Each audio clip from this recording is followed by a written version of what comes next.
Hello, I am Yogini Sunita, and this is Meditation, Yoga, and Stuff podcast. I believe my dharma or my life's purpose is to share my understanding of meditation, yoga, and Ayurveda, holistic healing science of India. I make these amazing wisdoms accessible and adaptable for present times. So let's start. Hello and welcome to the podcast. Today's topic is Mythbusting Ayurveda, separating truth from the trend. In recent years, Ayurveda has gained significant popularity as a holistic health wellness system, offering natural approach to wellness and healing. However, with the rise of its popularity, Ayurveda also has become susceptible for misconceptions and misinterpretations. So in today's podcast episode, I am discussing about few trends and few confusions about Ayurveda. One of the confusion is Ayurveda is just herbal medicine. Ayurveda is way more than that. Ayurveda is not just herbal medicine. In Ayurveda, herbal medicine does play a crucial part, but Ayurveda encompasses more than herbal medicine. It is a comprehensive system of medicine which consists of diet, lifestyle, positive habits, mental well-being, spiritual practices, as well as understanding ourselves better, finding a balance and harmony with our body, mind, and our soul. Ayurveda, we as a human being, is unique fingerprint of divine, and how to reach to our optimal health with conscious awareness. Another fad is Ayurveda is new age fad. So this is where I really want to mention that Ayurveda is one of the most ancient medicines. Some historians say that it is originated some 5,000 years ago. So in other words, we can say that it is one of the longest living medicine system. It is definitely not a new age. Other concept I have seen is misconcept, I would say, I have seen is Ayurveda is one size fits all. And this is where the new mindset, or especially Western mindset, where we want to put people into boxes, really comes forward really strongly. Like finding out your dosha and then vata, pitta, kapha, the three types of dosha, not really understanding that we have unique constitution. And I'm going to talk about here about latest fad I saw on social media. Actually, one of my student forwarded it to me that just measuring your wrist, you can find out your dosha. Now, if it was so simple, then why we have so many years of learning in Ayurveda? So I suggest that just be mindful that not everyone on social media knows what they are talking about. I'm going to talk a little bit about why this blanket rule of measuring your wrist and finding out your dosha is not going to work. No, the reason is there are combinations. And another thing is also combination can manifest like upper body can be kapha, lower body can be vata. And I'll explain what that means is square upper body, like looks heavy, but like really thin legs, and lanky thin legs. And then you will see really long torso, and it's a lanky torso, but you will see that short legs. You start looking at the body. So this is where the physical manifestation of the dosha. So I have a big issue with these kind of like blanket. We are trying to blanket dosha. That's not going to work. And also there are combinations of the doshas, right? So there are combinations of doshas. Some people have vata fingers, but whole everything is pitta. So they will go and they'll say, oh, my finger wrap around like twice maybe, it's that long. But the thing is, in that case, is this person has some vata, which is manifested in their hands. With the mixed dosha, where and how it will manifest, we don't know. And this is where the observation, the pulse, so in when you do the dosha, you actually have obviously the quiz, but you also look at the person. Yeah. Like you read their face, you read their body, you're reading a lot of information. And then also, if there is a vata imbalance for a pitta person, they start behaving like a vata, but then you have to find out underlying pitta things. So there is a lot of that. So it's very confusing. Like the blanket rules, I would caution everyone against those blanket rule. Like your wrist, lift your wrist and wrap finger around wrist is going to be, and you will come to know dosha. Ayurveda is not that simple. That's a very important thing to understand. Ayurveda is a medical science, and in West we kind of like see that people try to put everything as a blanket rule. So here I will look at person not just with the wrist, but I will look at person in so many different ways. And that's why more knowledge of Ayurveda is important, because what happened that people start thinking that, oh, this is my dosha, and start doing activities according to that, right? So they start doing things. Say someone wrap their fingers around the wrist, and they are long fingers, and they start thinking, oh, I'm vata. It Yeah. could be vata manifested just in their hands, and that's their vata. Rest could be pitta or kapha, or combination all over the body. So here, this is a kind of like a misleading information. Yeah. Otherwise, wouldn't the yogis, the Ayurveda acharyas would have done this? Like here, you are Vata, do this finger around your wrist, and yes, oh, you're all sorted.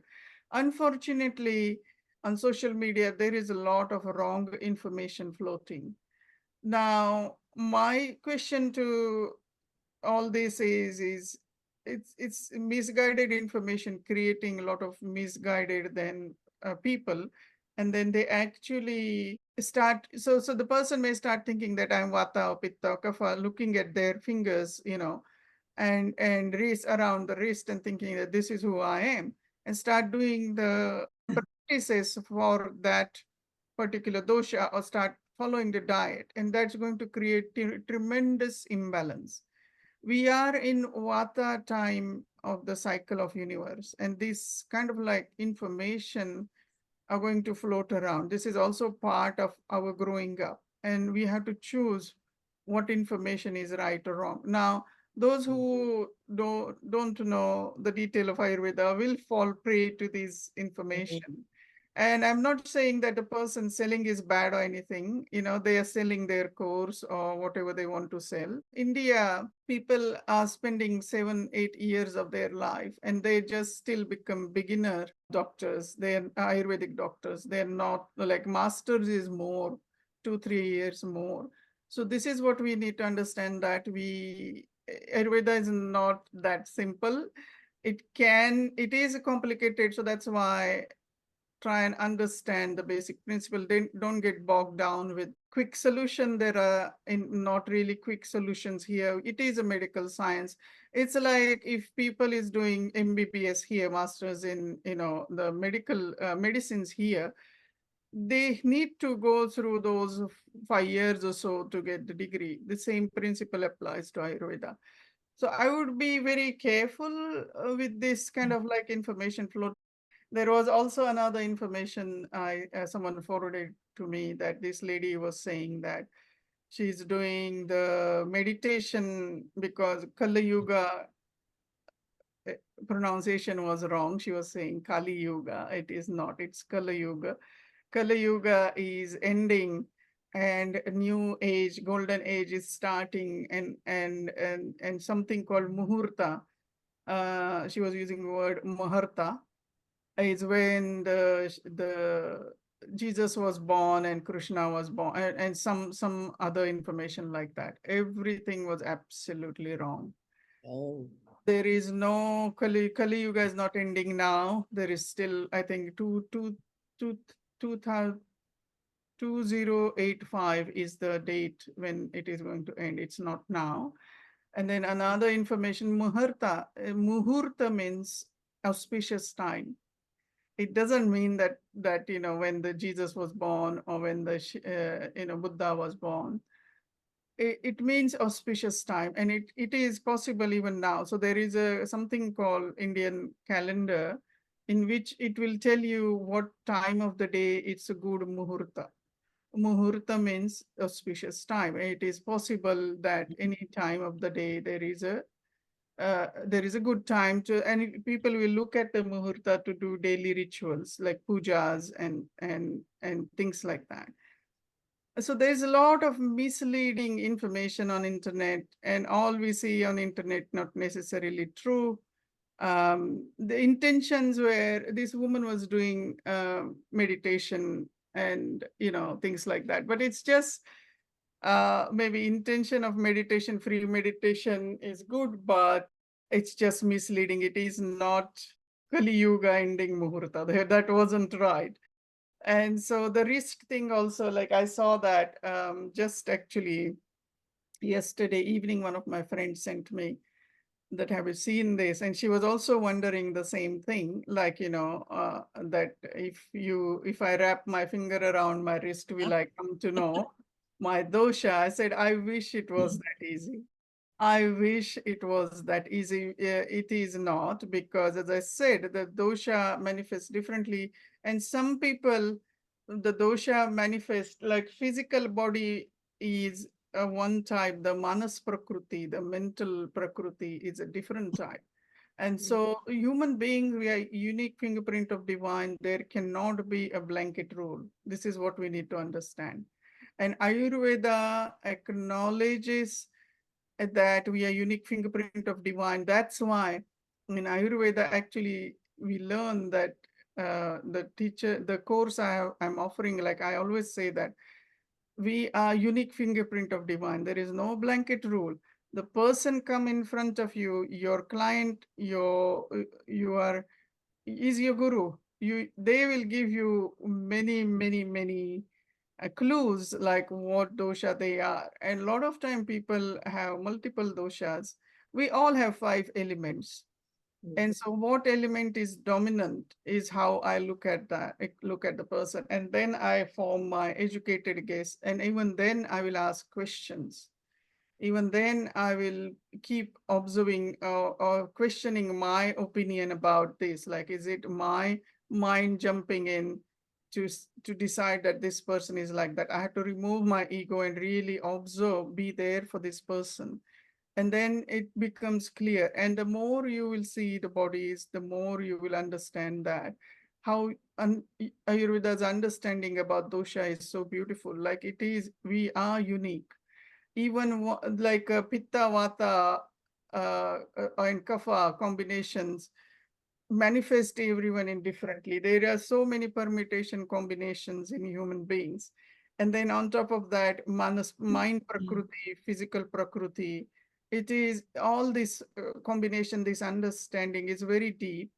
And this is where our intuition plays part, and also our education. So how much we have learned.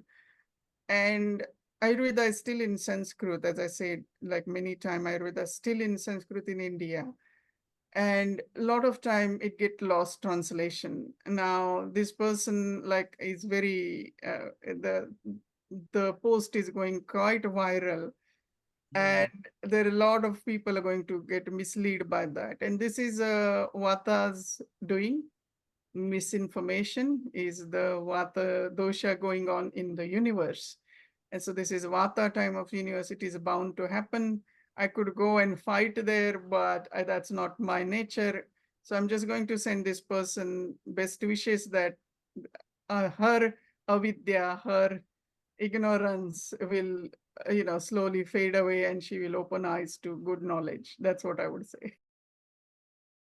You know, that's why I created these 2 courses, and it is still introduction, right? It is still introduction. And so what I suggest to a lot of people is it's important to learn from a teacher who knows what they're doing. If you learn from a person who don't know what they're doing, or but another thing is with this modern world is if their social media page is fantastic, then people will buy stuff from them. And that's another, like, we are in Vata time, misinformation will be spread. So it is what it is, coming back to that. There is no, we say common man, there is no common man or woman in this world. There is no one. And that's what Ayurveda, look at it like we all a unique fingerprint of divine. They will not, Ayurveda Charya, the true Ayurveda Charya will not even consider two people are going to be same. And I'll tell you what I mean is identical twin are also considered completely two individuals and not like a blanket rule. And this is because they may have underlying like a dosha differences in them, or physically maybe manifestation same, but mind can be different manifestation. You will see that a lot, like some twins will complete each other's language and they sense each other and there is a strong bond. And some twins hate each other, like there is so much strong hate about each other, and it's just what karma they're carrying, what's happening. That's another thing. And then one thing is also like there are twins who are not at all identical. The physical manifestation is really different, but their mind is so unified that there always deep connection there. So it's all like we cannot assume that if they're identical twins, they has to be same dosha. No, it is not. And this is where blanket rule doesn't work. Everyone is unique fingerprint of divine, and we need to understand that and acknowledge that. And that's where Ayurveda is so different. It is a holistic science, and in this science, we understand that we are unique fingerprint of divine, and what practices are going to be good for me, the more I will understand myself, the more I will have a better lifestyle. So here, actually, the responsibility is mine. So good to know dosha, like from Ayurveda practitioner. But even then, I would suggest look into your own lifestyle and you understand yourself the best. You know yourself the best. You know how you are experiencing this world in your unique way. So when you understand this, you can actually, with Ayurveda's understanding, you can actually bring that in your life and you can bring in positive practices in your life.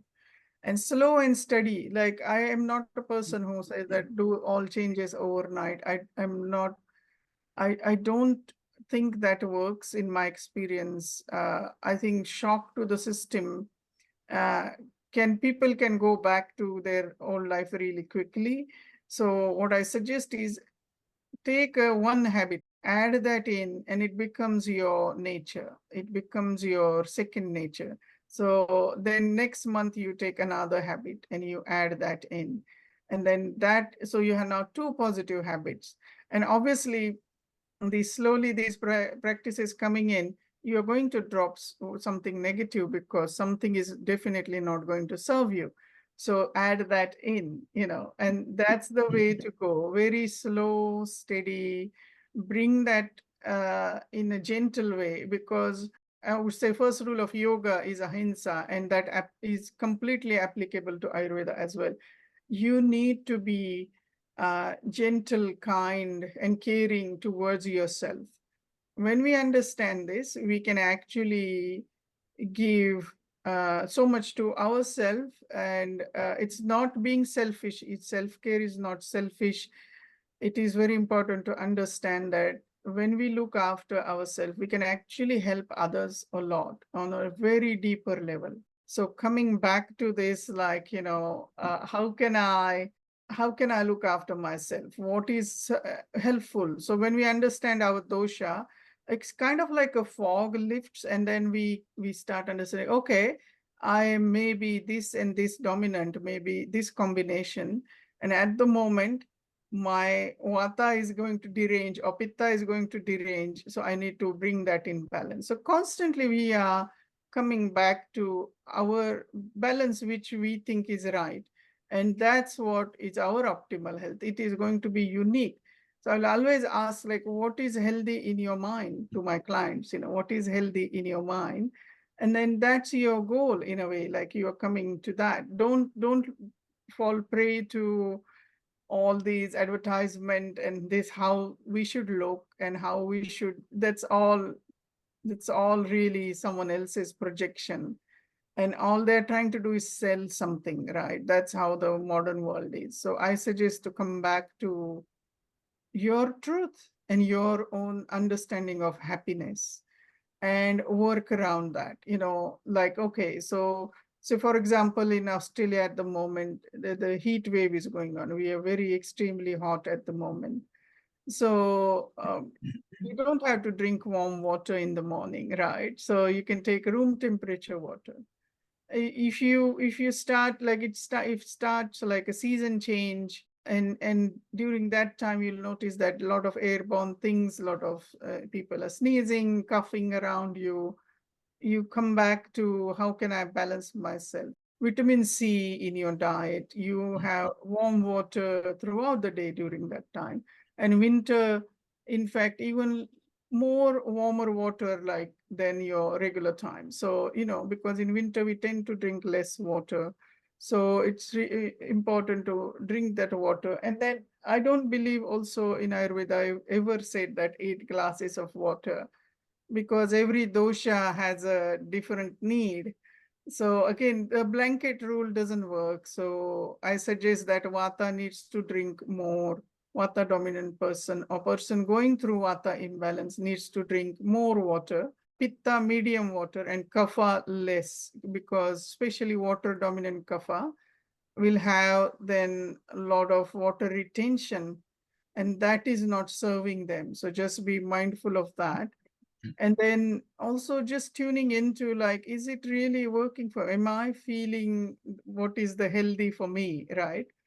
Come back to that. Am I full of energy? Is my mind working well? Am I physically able to move? Are my all joints free, healthy, moving well? And am I at my optimal state in a way? It doesn't have to be 6 packs. It doesn't have to be that you'll see that yogic and Ayurvedic bodies are not like that. They're more flexible. At the same time, there is a strength, but it's not like a muscly strength. It's different. And so if you start coming back to that free movement, sit longer period of time for meditation is the aim of yoga practice. So can you sit still for long period of time? And also pranayam helps for that. Coming back to that, with your Ayurvedic understanding, are you digesting your food? Are you evacuating your bowels regularly? What's happening in your system? It's very simple if we look at it, but it's really important to also understand the basic rules clearly. If our foundation is wrong, then everything is wrong. And that's what I have seen in yoga world, that a lot of yoga teachers do these quizzes, and they think that, oh, this is my dosha. And then they actually, when they're ready to understand their dosha, because what they think is their dosha is not working, then there is a lot of clicking happen, that, oh my God, I'm this and this combination, but this is the derangement at the moment, like vata derangement or pitta derangement or kapha derangement. How can I balance that? Once we understand it, then it becomes easier to bring life back into balance. And it's constant. It's not like you do it once, you take a pill and you don't have responsibility. It's not like that. You have to take responsibility of your life, and every state of your life there will be different practices, because what worked when we were 20 is not going to work when we're 30 or 40 or 50 or 60. We have to evolve our practices according to our needs. And that's again another thing I see a lot of time yoga teachers struggling with, because they used to do very strong practices at a young age, and then they hit certain age and they start thinking that, why my body is sore or why my practices are not working. Well, it is a different time in your life where you need to adapt to new things. That's why self-inquiry is extremely important. So coming back to self-inquiry, coming back to understanding yourself better and taking your own health in your hands. It's that's it. That's what Ayurveda does for us, and Ayurveda and yoga can go hand in hand very well. That's why I created that course that for yoga teachers, Ayurveda for yoga. It's a 30 hours teacher training. It's really wonderful. And then my certification course, which is Ayurveda lifestyle consultant certification, which is also takes you quite deep into this. So we have done some history and philosophy. Philosophy we have done a lot, history is less, and we have done spend a lot time on how to identify dosha. We spend so much time there because that is the foundation. And then we move towards then what is the diet, what is the practices, what do we need to do. But dosha is the foundation. Understanding that and understanding Ayurveda's principles and philosophies is very important. And then you can build on that. Then building on that is easy. But understanding dosha, we spend so much time there, hours, and a lot of time it is like looking at the same information from different angles. And so I put a lot in this course, hopefully helping people to understand, even though it is on demand. um, I'm there for people, they can always email me, ask questions. So I keep that channel open.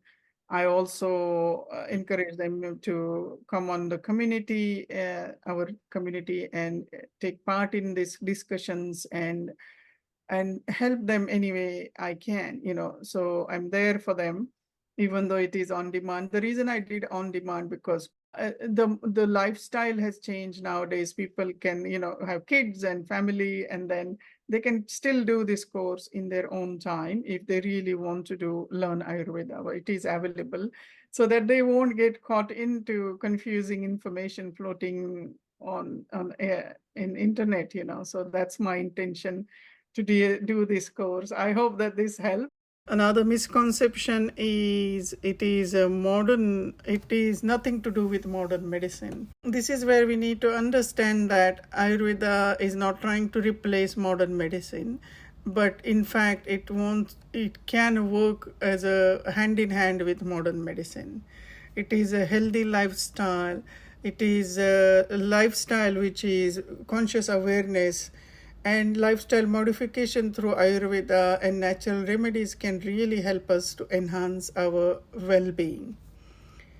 Ayurveda is also considered only about the food. I have seen that a lot, like Ayurveda is all about food. In Ayurveda, we do get a lot of emphasis on understanding what we eat, because in Ayurveda it is believed that we are what we eat. And what if we use our food as a medicine? So you will see that a lot of emphasis is on how to cook your food, what food is right for what dosha. There are beautiful recipes, yummy recipes of Ayurveda. But that doesn't mean that Ayurveda is just the all about food. Ayurveda is, as I said earlier, that it is looks at our bigger picture, our physical, mental, emotional, spiritual health.